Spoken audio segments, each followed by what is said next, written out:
ಮೈಸೂರು ನಗರಸಭೆಯ 4 ಜನ ಸದಸ್ಯರು ಅನರ್ಹ.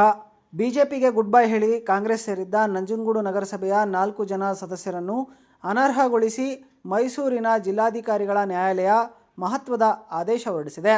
ಗಿರೀಶ್ ಕುಮಾರ್ ಟಿಎಂ, ಗಾಯತ್ರಿ, ಮೀನಾಕ್ಷಿ, ನಾಗರಾಜು, ವಿಜಯಲಕ್ಷ್ಮಿ ಅನರ್ಹಗೊಂಡ ಸದಸ್ಯರು. ನಾಲ್ವರು ಸಹ ಚುನಾವಣೆಯ ಸಂದರ್ಭದಲ್ಲಿ ಬಿಜೆಪಿ ಪಕ್ಷದ ಚಿಹ್ನೆಯಿಂದ ಗೆಲುವು ಸಾಧಿಸಿದ್ದರು.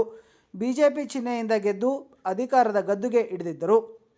ನಂಜನಗೂಡು ನಗರದ ವಾರ್ಡ್ ನಂಬರ್ 1ನೇ ಸದಸ್ಯ ಗಿರೀಶ್ ಕುಮಾರ್ ಟಿಎಂ, ವಾರ್ಡ್ ಸಂಖ್ಯೆ 12ರ ಸದಸ್ಯೆ ಗಾಯತ್ರಿ, ವಾರ್ಡ್ ನಂಬರ್ 22ರ ಸದಸ್ಯೆ ಮೀನಾಕ್ಷಿ ನಾಗರಾಜು, ವಾರ್ಡ್ ಸಂಖ್ಯೆ 27ರ ಸದಸ್ಯೆ ವಿಜಯಲಕ್ಷ್ಮಿ ಎಂಬುವರನ್ನು ಸಚೇತನ ಅನ್ನು ಉಲ್ಲಂಘನೆ ಮಾಡಿರುವುದರಿಂದ ಸದಸ್ಯತ್ವದಿಂದ ಅನರ್ಹಗೊಳಿಸಲಾಗಿದೆ.